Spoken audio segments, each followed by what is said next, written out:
Bismillahirrahmanirrahim. Haddatsana Yahya bin Bukair qala haddatsana Al-Laitsu an Uqail an Ibn Shihab an Urwah bin Zubair an Aisyah ummil mu'minin annaha qalat awwalu ma budi'a bihi Rasulullah sallallahu alaihi wasallam minal wahyi ar-ru'ya as-salihatu fin naumi fakana la yara ru'ya illa ja'at mithla falaqis subhi ثم حبب إليه الخلاء وكان يخلو بغار حراء فيتحنث فيه وهو التعبد الليالي ذوات العدد قبل أن ينزع إلى أهله ويتزود لذلك ثم يرجع إلى خديجة فتزود لمثلها حتى جاءه الحق وهو في غار حراء فجاءه الملك فقال اقرأ قال ما أنا بقارئ قال فأخذني فغطني حتى بلغ مني الجهد ثم أرسلني فقال اقرأ قلت ما أنا بقارئ فأخذني فغطني الثانية حتى بلغ مني الجهد ثم أرسلني فقال اقرأ فقلت ما أنا بقارئ فأخذني فغطني الثالثة ثم أرسلني فقال اقرأ باسم ربك الذي خلق خلق الإنسان من علق اقرأ وربك الأكرم فرجع بها رسول الله صلى الله عليه وسلم يرجف فؤاده فدخل على خديجة بنت خويلد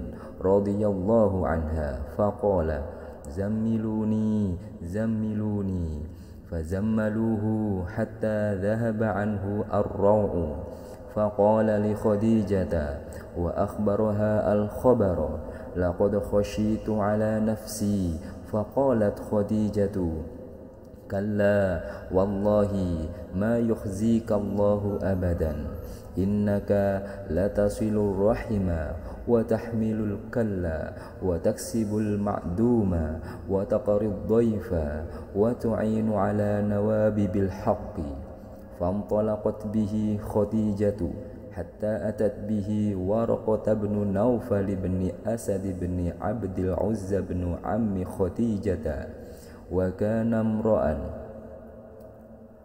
قد تنصر في الجاهلية وكان يكتب الكتاب العبرانية فيكتب من الإنجيل بالعبرانية ما شاء الله أن يكتب وكان شيخا كبيرا قد عمي فقالت له خديجة يا ابن عمي اسمع من ابن أخيك فقال له ورقة يا ابن أخي ماذا ترى فأخبره رسول الله صلى الله عليه وسلم خبر ما رأى فقال له ورقة هذا الناموس الذي نزل الله على موسى يا ليتني فيها جدعا ليتني أكون حيا إذ يخرجك قومك فقال رسول الله صلى الله عليه وسلم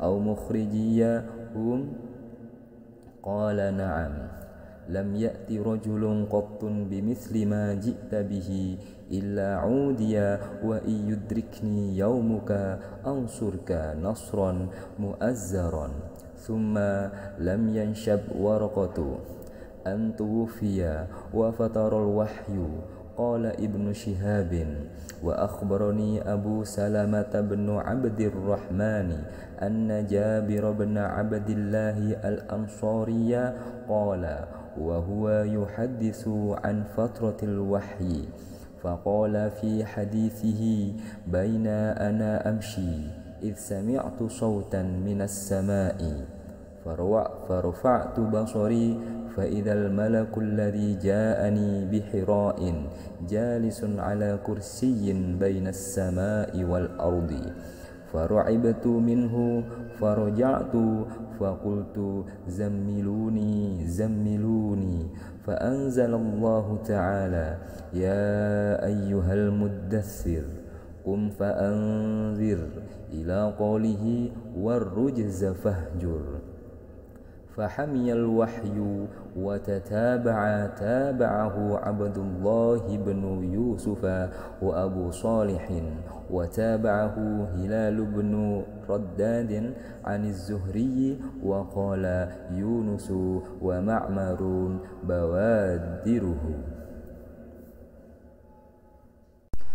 Telah menceritakan kepada kami, Yahya bin Bukair berkata, telah menceritakan kepada kami dari Al-Laits, dari Ukail, dari Ibnu Syihab, dari Urwah bin Az-Zubair, dari Aisyah ibu kaum mukminin, bahwasanya dia berkata, permulaan wahyu yang datang kepada Rasulullah sallallahu alaihi wasallam adalah dengan mimpi yang benar dalam tidur.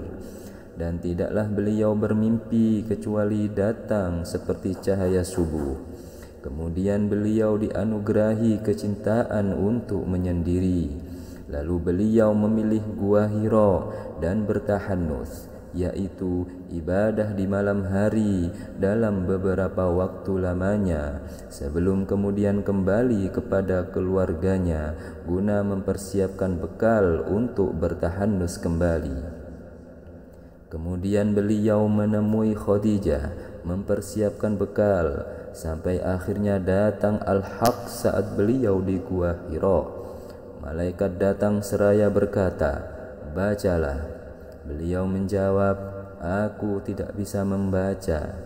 Nabi SAW menjelaskan, maka malaikat itu memegangku dan memelukku sangat kuat, kemudian melepaskanku dan berkata lagi, bacalah. Beliau menjawab, aku tidak bisa membaca. Maka malaikat itu memegangku dan memelukku sangat kuat, kemudian melepaskanku dan berkata lagi, bacalah. Beliau menjawab, aku tidak bisa membaca. Malaikat itu memegangku kembali dan memelukku untuk ketiga kalinya dengan sangat kuat, lalu melepaskanku dan berkata lagi, bacalah dengan menyebut nama Tuhanmu yang menciptakan. Dia telah menciptakan manusia dari segumpal darah. Bacalah, dan Tuhanmulah yang Maha Pemurah. Nabi SAW kembali kepada keluarganya dengan membawa kalimat wahyu tadi dalam keadaan gelisah. Beliau menemui Khadijah binti Khuwailid seraya berkata, selimuti aku, selimuti aku. Beliau pun diselimuti hingga hilang ketakutannya. Lalu beliau menceritakan peristiwa yang terjadi kepada Khadijah. Aku mengkhawatirkan diriku. Maka Khadijah berkata, demi Allah, Allah tidak akan mencelakakanmu selamanya, karena engkau adalah orang yang menyambung silaturahim. Khadijah kemudian mengajak beliau untuk bertemu dengan Waraqah binti Naufal bin Asad bin Abdul Uzza, putra paman Khadijah yang beragama Nasrani di masa jahiliyah. Dia juga menulis buku dalam bahasa Ibrani, juga menulis kitab Injil dalam bahasa Ibrani dengan izin Allah. Saat itu Waraqah sudah tua, matanya buta. Khadijah berkata, wahai putra pamanku, dengarkanlah apa yang akan disampaikan oleh putra saudaramu ini. Waraqah berkata, wahai putra saudaraku, apa yang kamu alami? Maka Rasulullah SAW menuturkan peristiwa yang dialaminya. Waraqah berkata, ini adalah namus seperti yang pernah Allah turunkan kepada Musa. Duhai, seandainya aku masih muda dan aku masih hidup saat kamu nanti diusir oleh kaummu. Rasulullah SAW, apakah aku akan diusir mereka?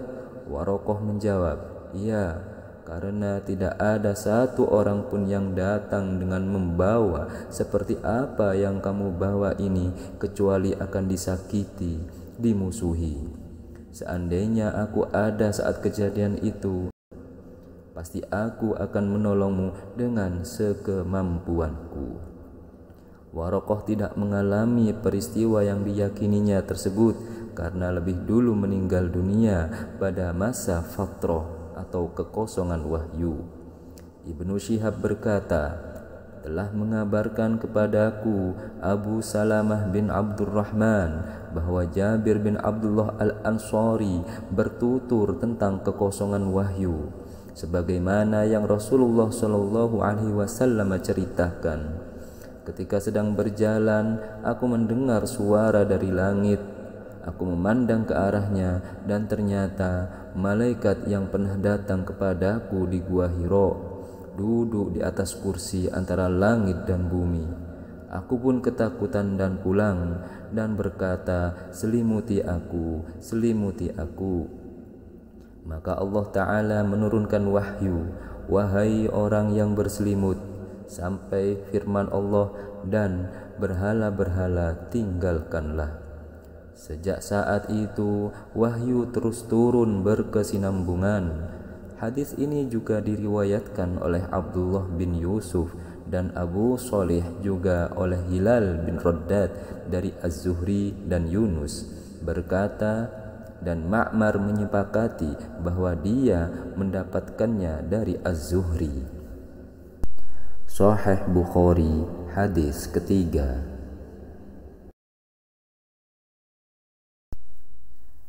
Bismillahirrahmanirrahim. Wa haddatsani Zuhair bin Harb haddatsana Ismail yani ibn Ulayyah an Abdul Aziz bin Suhaib an Anas bin Malik annahu qala innahu la yamna'uni an uhaddithakum hadithan kathiran أن رسول الله صلى الله عليه وسلم قال من تعمد علي كذبا فليتبوأ مقعده من النار. Telah menceritakan kepada kami Zuhair bin Harb, telah menceritakan kepada kami Ismail yaitu Ibnu Ulayyah dari Abdul Aziz bin Suhaib dari Anas bin Malik bahwasanya dia berkata, sesungguhnya sesuatu yang menghalangiku untuk menceritakan hadis yang banyak kepada kalian adalah bahwa Rasulullah sallallahu alaihi wasallam bersabda, barang siapa yang sengaja melakukan kedustaan atas namaku, maka hendaklah dia menempati tempat duduknya dari neraka. Sahih Muslim, hadis ketiga.